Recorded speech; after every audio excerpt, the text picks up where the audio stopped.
Assalamualaikum warahmatullahi wabarakatuh. Bismillah, alhamdulillah, wa ala alihi wa sahbihi wa mawalah, wa la hawla wa la quwwata illa billah. Sahabat yang saya hormati, para rekan-rekan sekalian, para sahabat, mudah-mudahan kita masih diberikan nikmat sehat, panjang umur, sehingga bisa istiqomah ibadah kepada Allah. Pada pertemuan kali ini kita akan mendengarkan paparan dari beliau Gus Bahauddin Nur Salim tentang bagaimana berpikir mindset kita di dalam dunia ini. Karena kita yakin sebagai orang yang beriman, Allah menciptakan dunia sebagai tipu daya belaka. Wa mal hayatad dunya illa mata'ul gurur. Dan tidak Allah jadikan dunia dan sisinya menjadikan sendal gurau belaka, tipu daya belaka. Sehingga para ulama salafun sholih berpikir tentang dunia ini, berpikir tentang permasalahan dunia ini sebagai permainan, sebagai sebuah hal yang tidak terlalu beliau pusingkan. Sehingga beliau berpikir mudah, beliau berpikir gampang, beliau berpikir tenang dalam permasalahan-permasalahan yang ada dalam dunia ini, sehingga hidupnya beliau enak, tenang, bahagia, karena beliau paham betul tentang hakikat sebuah kehidupan di dunia ini. Oleh karena itu kita dengarkan paparan dari beliau Gus Bahauddin Nur Salim tentang berpikir mudah di dalam dunia. Makanya ulama dulu itu kalau guyon itu mau lucu-lucunan tok. Imam Syafi'i itu pernah dikasih tahu orang yang tadi nyucup jenengan, yang sama jenengan dohirnya takdim, itu setelah keluar dari jenengan ngerasani jenengan, berarti dia munafik. Tapi jawab Imam Syafi'i itu lucu, enggak apa-apa. Kenapa? Berarti saya wibawa, ngomong di depan saya agak berani gitu. Jadi dianggap enteng saja. Jadi, itu Imam Syafi'i. Diceritain ini itu sekian orang tetangga kamu itu gak seneng kamu, itu gimana kamu Imam Syafi'i? Baguslah kalau gak seneng saya. Kenapa? Oh nak seneng malah utang katanya. Masyhur itu makalah Imam Syafi'i. Waman asa ilaika faqat atlaqaka. Orang yang berburuk sama kamu itu artinya membebaskan kamu. Coba orang yang gak seneng kamu pernah gak pinjam mobil? Gak pernah kan? Utang duit? Gak pernah. Justru yang seneng-seneng itu yang tuh kadang-kadang pinjem. Jadi Imam Syafi'i itu nanggapi dunia itu enteng saja, karena dia tahu bahasa yang benar itu tahu. Jadi enteng. Ulama dulu itu gampang. Ada seorang ulama dulu dia kaya, temannya banyak, ketika miskin jadi tukang panggul pasar, temannya tidak ada yang main ke situ. Diprovokasi sama temannya, sudah kamu miskin nggak ada yang jenguk, berarti kamu dilupakan teman-teman kamu. Jawabnya apa? Baguslah kalau teman saya lupa saya. Kenapa? Kalau mereka ingat terus melihat saya jadi tukang panggul pasar, betapa malunya saya. Baguslah kalau lupa, jadi miskin saya nggak jadi tontonan gitu. Jadi ulama dulu tuh segampang itu, karena ilmunya banyak, jadinya melihat fakta itu gampang saja. Ada pembantunya Abu Yazid Al-Bustami itu dikasih uang kira-kira mungkin ya 20 real itu, suruh beli daging, ternyata dagingnya harganya 50 real. Ini nggak cukup, daging naik mahal, maka uang ini nggak cukup. Jawabnya Abdul Qasim Al-Junaidi, Abu Yazid arkhisu hubis tarki, jadi arkhisu hubit tarki, ya bikin murah saja. Loh 20 aja nggak cukup, oh dibikin murah. Ya menjadi mahal karena kamu ingin beli. Kalau nggak ingin beli kan tidak mahal, ya sudah nggak usah beli. Jadi ulama dulu itu enteng sekali. Makanya banyak ulama dulu itu punya istri cerewet, judes tetap jadi wali. Karena kalau istrinya judes itu katanya dia, wah ini tambang pahala. Karena mensabari orang judes itu ibadah. Maka bilang istrinya, monggo teruskan. Nah selama ini kan enggak, kalau istri kita judes kita bilang, oh ini kita lelaki kok dimarahin istri, harga diri kita itu berpikir yang salah. Ini tambang pahala. Tambang apa? Dan kalau judes itu bagus, kalau rukun malah minta belanja, malah mahal itu. Coba kalau sedang mesra itu mintanya istri apa? Belanja kan? Murah mana? Pas marah sama pas rukun? Biayanya itu murah mana? Pas neng-nengan sama pas harmonis? Mahal mana? Mahal pas harmonis. Maka anggap saja gitu, pas neng-nengan alhamdulillah ini jeda. Meskipun dimarahi terus lama-lama jantungan mati. Jadi mau saya cerita, jadi ulama dulu itu gampang sekali. Karena sekali sesuatu itu salah nama, itu bahaya. Makanya pertama Nabi Adam diajari wa 'allama Adamal asma. Maka alhamdulillah kita dari awal mengatakan bumi ini makhluk diciptakan, manusia juga makhluk diciptakan. Sehingga status kita, andaikan kita dari awal mengatakan Fir'aun makhluk, Nabi Isa juga makhluk, mungkin nggak menuhankan orang yang berstatus makhluk. Tapi kita kadang nggak mengatakan manusia itu manusia super yang seakan-akan hidupnya nggak butuh orang lain. Maka saudara Rasulullah ketika begitu bangganya dikatakan gelar saya terbaik kata Nabi adalah Abdullah, hamba Allah. Karena Nabi gak ingin nasibnya seperti Nabi Isa. Justru dengan gelar Abdullah itu Nabi gak akan dituhankan karena berstatus Abdul ya, berstatus Abdul. Jadi Islam ini juga harus dikawal oleh jangan sampai kita keliru memberi penamaan. Saya di Jogja sering memberi saran ke bapak-bapak ibu, kalau kamu bilang anak, wah ini anak nanti membiayai setelah kuliah biaya lagi, nikah biaya lagi, maka kamu lihat anak ini problem. Tapi kalau kamu melihat anak ini penerus sujud saya, penerus kebaikan saya, kalau saya sudah mati tabungan saya adalah di anak. Saya sujud, anak saya sujud, cucu saya sujud, cucu saya penyembah Allah, pecinta Rasulullah. Maka melihat anak ini sebagai penerus kebaikan, maka menganggap anak itu penting. Sehingga Allah kalau mengistilahkan anak itu apa? Walladzina amanu wattaba'athum dzurriyyatuhum biimanin. Kita melihat anak itu ini generasi penerus iman saya, ini generasi penerus sujud saya, maka kita melihat anak ini senang. Tapi kalau dari awal melihat sebagai apa? Beban, maka terus anak ini problem. Sampai kalau asik kumpul istri terus jadi hamil. Loh kok hamil padahal saya ada ingin. Anak-anaknya sendiri, loh hamil padahal saya ada ingin. Apalagi kalau terpaut setahun. Loh anakmu kok kacek sidik, kesundulan aku ya ora niat. Jadi ini baru ada nih. Sedang ada nama.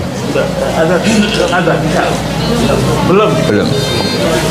Jadi saya mohon sekali, jadi agama ini hanya bisa dikawal dengan al-hujjat atau logika. Makanya dikatakan Allah wa tilka hujjatuna atainaha Ibrahim ala qaum.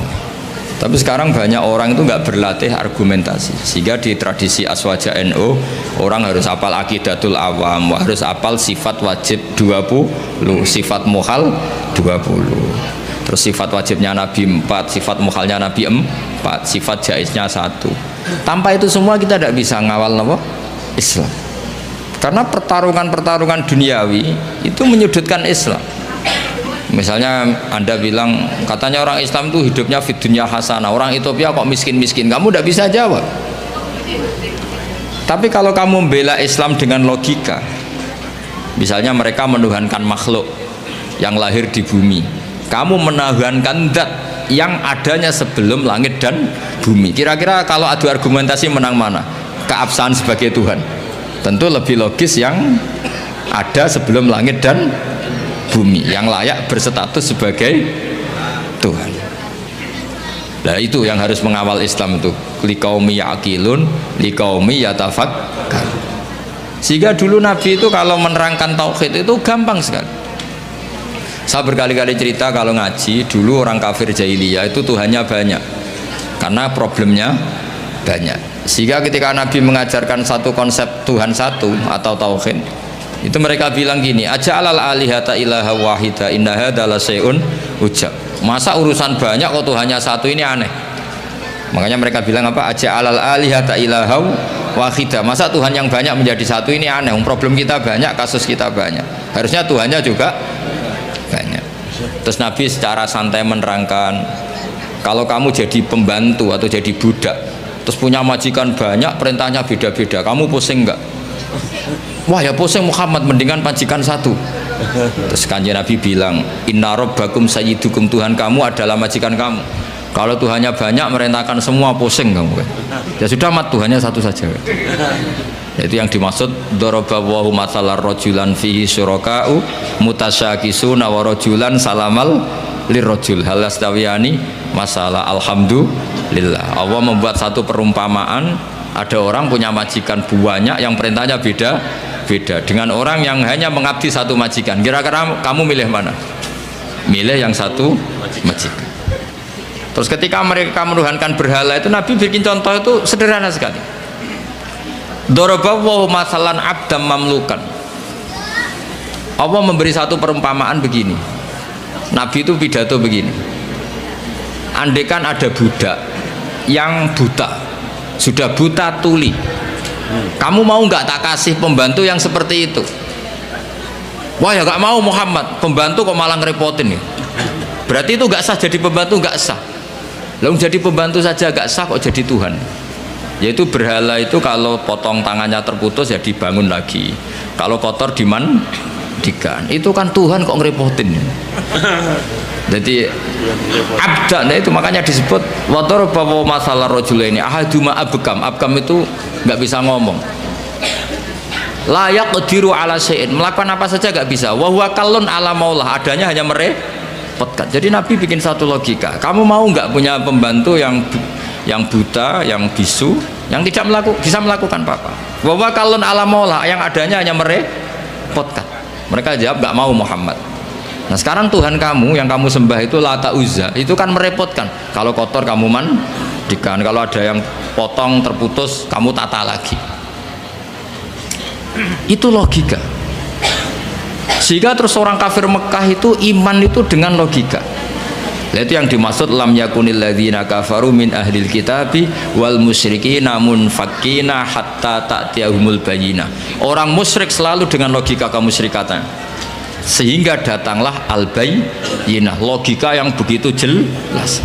Itu siapa? Rasulun minallah yatslu suhufam mutahharah. Nah sekarang makanya saya minta sama PCI NU, sama lembaga-lembaga aswaja NU, jangan pernah melupakan kajian tauhid, kitab-kitab yang diajarkan guru-guru kita, yaitu misalnya kitab Aqidatul Awam, karena ini yang mengawal Islam. Saya pernah di PCI NU Korea, itu mereka tauhidnya mantap, melihat ateis itu kayak melihat kebodohan. Orang kok tidak punya Tuhan, dan ceritanya aneh-aneh. Itu kalau ada majikannya yang baik, anak-anak NU yang di sana kerja itu minta fasilitas sholat, itu ditanya sama orang ateis, minta dibeliin berhala enggak, karena aneh. Jadi ada yang sholat itu dilihat dari atas gini, orang Islam kok aneh, sholat kok enggak ada yang disembah. Yang lucu lagi, saya punya teman setengah kaya karena pegawai Garuda itu pas waktu asar sholat di mall. Itu security-nya nelpon polisi, di sini ada ritual teroris, tolong ditangkap. Jadi kalau bilang sholat itu ritual teroris, dianggap muqaddimah. Jadi sholat dianggap muqaddimah sebelum ngebom. Coba ya. Tapi mereka bersemangat menghidupkan Islam. Saya pernah di PCNU Korea, karena apa? Logika zaman dia kecil bahwa Tuhan tuh harus wujud dan harus qadim, dan Tuhan tuh begini-begini. Gak mungkin alam raya yang wujud ini diciptakan oleh sesuatu yang tidak wujud. Faham? Ateis itu kan super tidak masuk akal. Masa alam raya ini diciptakan oleh ketiadaan? Coba kalau kamu logika, hadhil maujudat khalaqahal adam, sesuatu yang wujud ini penciptanya adalah ketiadaan. Itu kan stres semua itu santri kamu nanti. Ini ajaran apa gitu. Tapi kalau Islam kan mengajarkan hadhil maujudat khalaqaha wajibul wujud. Wujud ini diciptakan oleh zat yang super wujud. Kan enak di akal itu enak.